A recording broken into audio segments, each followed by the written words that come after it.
Hi guys, Motorbike46 here. It is Friday the 5th of May. It is time to check out the motorcycle related news for the week.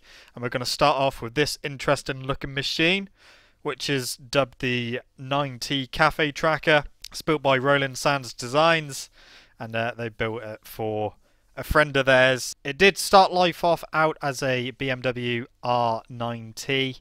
But obviously it's been heavily customized. It's got 21-inch wheels on front and back, very narrow tires, but even so it is still a pretty quick machine. No information on top speed or torque rates, but it does have a 900cc BMW Motorrad Boxer engine. Apparently it's really quick, it steers really well, but it does have a few inconveniences.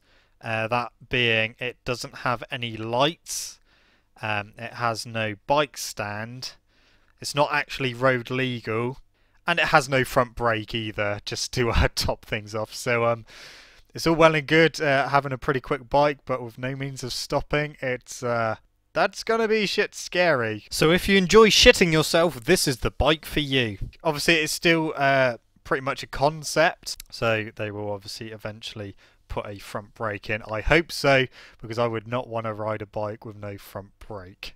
A new world record has been set by 33-year-old Japanese man Masaru Abe. He has set the world record for the longest wheelie, the longest consecutive wheelie. He managed to do it on his Yamaha Jog moped, and he managed to wheelie a overall distance of 310 miles or 500 kilometers. That is unbelievable. And when I mean consecutively, he kept that wheel up for 310 miles straight. That is fucking amazing.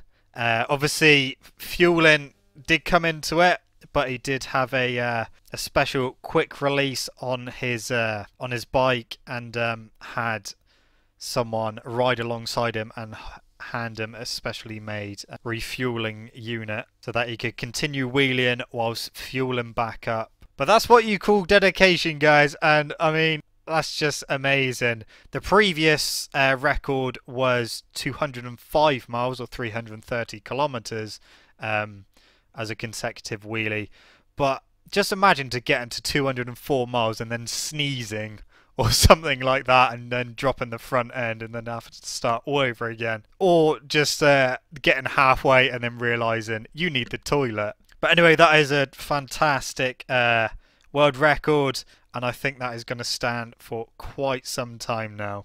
On to sport now. British Supersport Tara McKenzie has continued his 100% win record by winning the 2 races at Oulton Park. In the first race, he was pestered by Andrew Irwin, but eventually pulled out towards the end of the race by over a second to take the win. Irwin getting second in the first race, and David Allingham getting third. And in the second race, with Mackenzie winning again, it was Allingham who got second, and Jack Kennedy getting third. So at the moment, Tara McKenzie is looking like he's going to be unbeatable this season, and he's definitely going to be unstoppable and going towards his second British Supersport Championship. British Superbikes now. The first race at Oulton Park saw Leon Haslam take a pretty dominant victory over Shaky Byrne in second place, and Luke Mossey continuing his podium run in third place. But it was the second British Superbike race which had drama in it, with Shaky Byrne taking the win, his teammate Glenn Irwin taking second place, so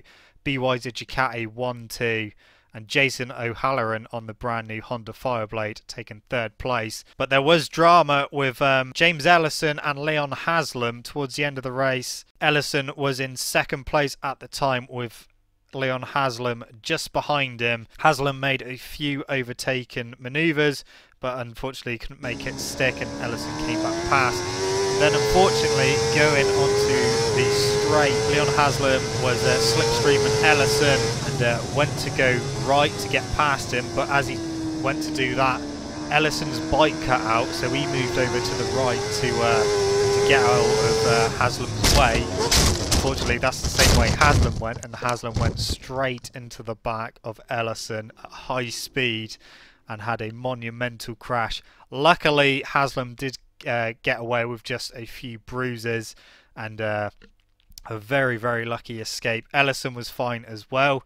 He had the exhaust pretty much ripped off of his bike from Haslam gunning to the back. But it was a nasty crash, but it was great to see Haslam get up and walk in and not have any serious injuries. World Supersport now, reigning world champion Kenan Sofuoglu got his first race win of the season in Assen. He was followed by championship leader Lucas Mahias and Jules Cluzel in third place. World Superbikes now saw the factory Kawasaki duo take 1-2 in both races, with Jonathan Rea taking the win in race 1, followed by Sykes in second. And Marco Melandri came home in a distant third. It should have been Chaz Davis who got on the podium, but unfortunately for him, just as he went into the dirt timber chicane on the penultimate lap, his Ducati decided to cut out, and unfortunately he had a mechanical failure and had to pull out of the race with just one lap to go. So unfortunately he got a DNF. But in the second race, Jonathan Rea again taking the win from Tom Sykes, but this time a lot closer, just 0.06 of a second separating the two Kawasaki's, and Chaz Davis managed to get onto the podium to consolidate a few valuable points, which unfortunately he missed out on in the first race after his Ducati let go. On to Moto3 now at Circuit of the Americas in Austin. I know that this is a couple of weeks ago now, but I didn't do any news last week, so I'm going to mention it this week. Moto3, it saw Romano Fenati take his first win of the season after coming back into the championship at the beginning of this season. He took the win aboard his Honda. He had a 4.5 second lead over Jorge Martin, who took second place, and Fabio Di Gianantonio in third place. The favourite for the win for the weekend was Aaron Canet after setting blistering pace in free practice and qualifying. When the race first started, he did get into the lead and it was looking like he was going to start pulling, but the race was red flagged, reset, and in the second race, Romano Fenati went with Aaron Canet, and then unfortunately Canet ended up high-siding out of the race. Moto2 saw Franco Morbidelli continue his 100% win record. He took the win, followed by Thomas Luthi in second place, Taki Nakagami in third place. But whilst we're on the news of Moto2, at the last round, Danny Kent decided he was going to sit the race out, and come Monday, he announced that he was no longer going to be racing with Kiefer Racing and Moto2. He's decided to part ways with them because he didn't feel like he was getting on with the bike. The team not entirely happy with his decision, obviously, as you've come to expect. And it did leave Danny Kent without a ride for the rest of the season. Kiefer Racing did say to Danny Kent that obviously the next race is at Jerez, a track that he goes well at, and if he wanted to race on his Suter in that race, then he's more than welcome to. But he doesn't want to. He is, however, testing on the Red Bull IO KTM for Moto3, and he will be wildcarding at Le Mans aboard that Red Bull KTM as well. MotoGP at the Circuit Americas saw Marc Marquez restamp his authority in the championship and continue his domination on American soil by taking the win by 3 seconds from Valentino Rossi in second place and Danny Pedrosa in third. The then championship leader Maverick Vinales crashed out of the race, having a strange crash aboard his Yamaha. Valentino Rossi had a clash with Johan Zarco on track, with Zarco trying to go up the inside of Rossi at a place where you can't do that. It was in the flip-flop section at the beginning of the lap where Zarco in Moto2 took out Javier Simeon, but he tried to get up the inside of Rossi, a place where you can't really pass.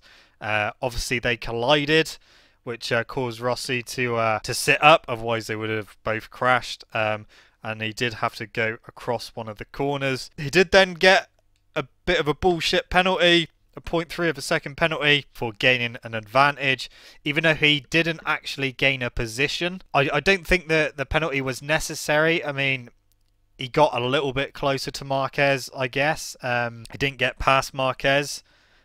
So they added that penalty onto Rossi, but luckily it did not affect the the overall standings. Otherwise, I think there would have been a massive hoo-ha about that. It did close down Danny Pedrosa and then pull away from Pedrosa by quite a margin to make sure that that penalty didn't affect his overall standings. That result does mean that Rossi now leads the World Championship as the guys head to Jerez for this weekend. Whilst we're on the subject of MotoGP, Sylvain Guintoli from Suzuki and BSB is going to be standing in for Alex Rins at Le Mans.